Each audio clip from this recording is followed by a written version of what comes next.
السلام عليكم ورحمة الله وبركاته. بسم الله والحمد لله والصلاة والسلام على رسول الله. اللهم علمنا ما ينفعنا وانفعنا بما علمتنا وزدنا علما يا أرحم الراحمين. We ask Allah Azza wa Jal, teach us what benefit us from what He taught us, and increase us in knowledge.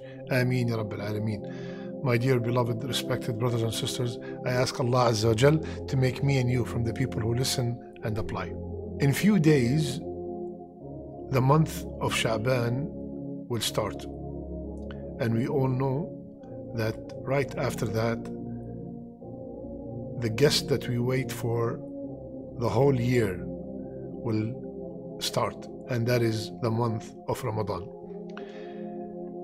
Is there anything special about the month of Shaban? Is there anything we should do in this month? Is there anything that we should stay away from this month? Inshallah ta'ala, this will be our short discussion today, bi'idhnillah ta'ala.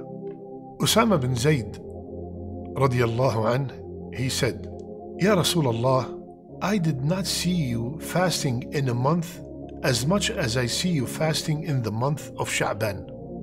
So Rasulullah said about Shaban, he said, this is a month that people do not pay attention to.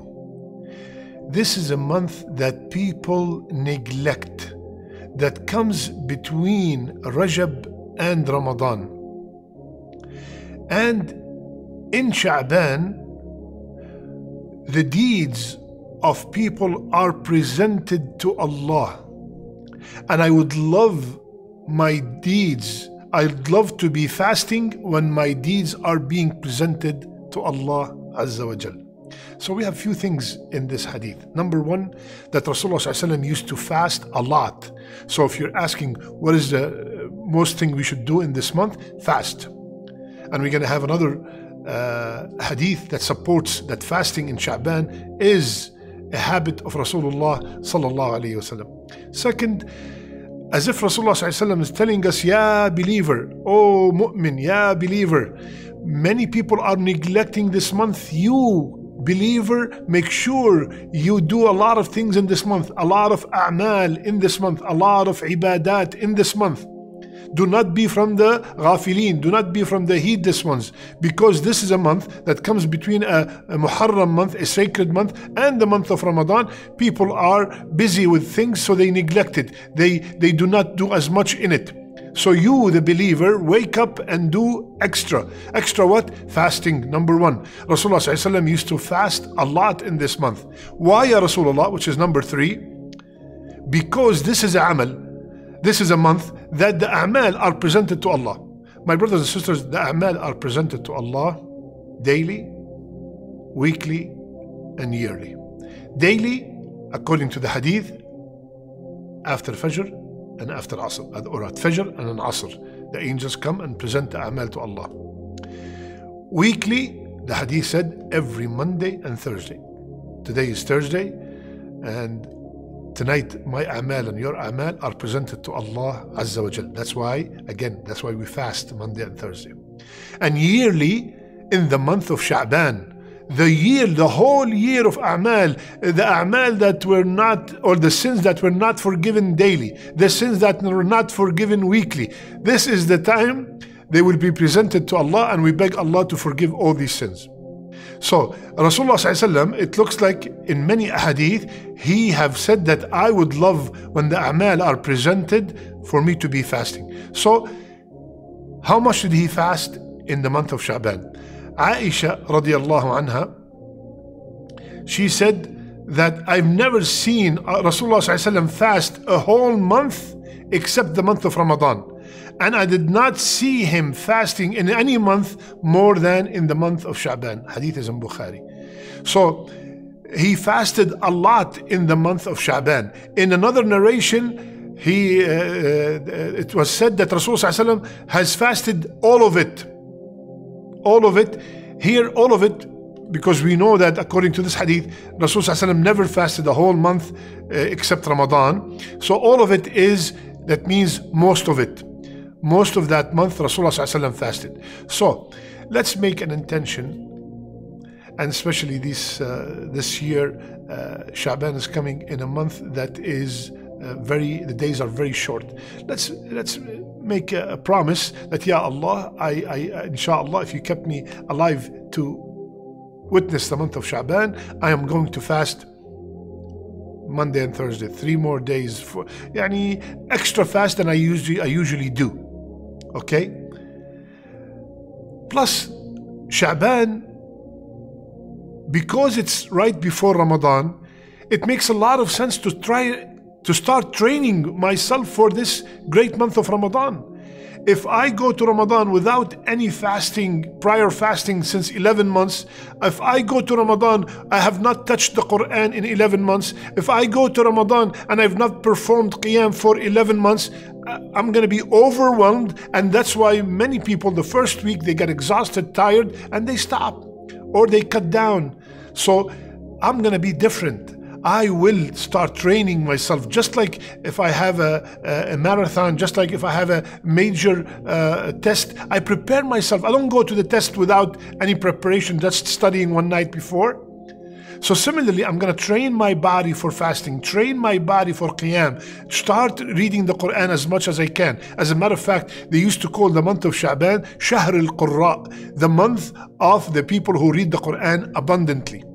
It is a form of preparation for the month of Shaban and for the month of Ramadan. And especially, Akhwan, we all know, my brothers and sisters, that one of the most sincere acts of worship is fasting.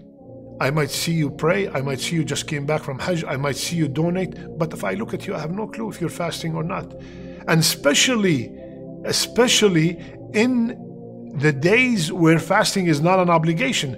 Any fasting out of Ramadan is not an obligation unless you are making up the fast of Ramadan. So now fasting in Shaban is more rewarding because you don't have to fast. It's not a must.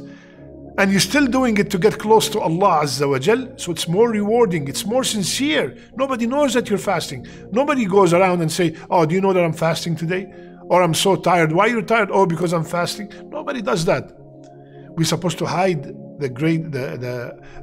our ibadat as much as we can. Now, a very common question in this month: is there anything special about the 15th of Shaban? Now, many scholars, the majority of scholars, said that most, if not all, the ahadith about the virtues of that night are either weak or fabricated. They said that there's no sahih hadith about the virtue of the night of the 15th night of Shaban.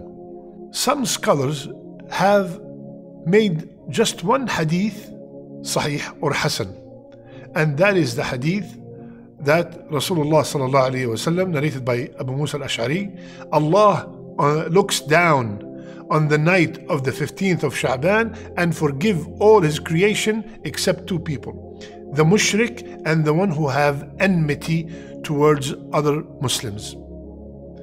Some scholars said that this hadith is hasan, but we all know that Allah descends every single night in the last third of the night.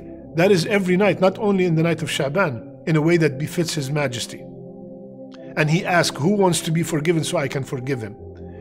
So, assuming that this hadith is authentic, we have to make sure that before that night comes, we are clean, we are have mended our relationships with the people that are close to us. What does that mean? Do not get into the middle of Shaban and you have enmity towards the people that are close to you, and towards any other Muslim. You might have a problem with someone, just for the sake of Allah, just for the sake to be forgiven on that night. Assalamu alaikum wa rahmatullahi wa barakatuh. May Allah bless me and you and give us the ability to witness the month of Ramadan. Allahumma ballighna Ramadan. You don't have to become best friends, but at least you have shown, you are the one who started the salam, and you send that message and you showed that person, I have no enmity towards you. I'm doing it for the sake of Allah. Maybe that person does not even deserve a salam, but for the sake of Allah, we are ready to give up anything. Okay, so the majority of the ulama said that there are no authentic hadith about that virtue of the 15th of Shaban, and some said that only this hadith. So there are no special qiyam on that night. That's for sure. No special qiyam on that night. There's no special fasting on that day. Some people single out the 15th of Shaban to fast. If you are from the people who fast 3 days of every month, the 3 white days, 13, 14, 15 of the Islamic month, Bismillah, and you fasted it, Allahu Akbar, there's nothing wrong with that. But to single out, I'm gonna fast this because it is good to fast this month, this day, there's this kind of virtue, there's no authentic narration that says there's a special virtue for fasting the middle of Shaban. Again, I repeat, if you are from the people who usually fast, Bismillah, go ahead and fast. There's nothing wrong with that. Many people, again, these are now the don'ts, start distributing food on that night, distributing sweets on that night, specifically, and they call them certain names and stuff. There's nothing authentic in the Sunnah that we have to distribute food on that night. There's nothing in the Sunnah that says that on that night all our future is decreed. That is mentioned in the Laylatul Qadr, not on this night. That's the majority of the scholars. So, my brothers and sisters, let's welcome the month of Shaban with the plan that we are going to do as much as we can so we can be ready for the month of Ramadan.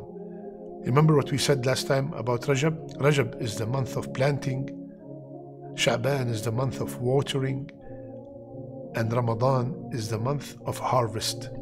So let's water everything we did in Rajab. Let's start our a'mal, acts of worship in Shaban with the hope that they will stay and strengthen our iman and our acts of worship in Ramadan. Start it now in Shaban bi'idhnillah ta'ala, hoping that Allah subhanahu wa ta'ala will accept from all of us. May Allah subhanahu wa ta'ala, Allahumma ballighna Ramadan. Allahumma ballighna Ramadan. I'm going to give you a homework.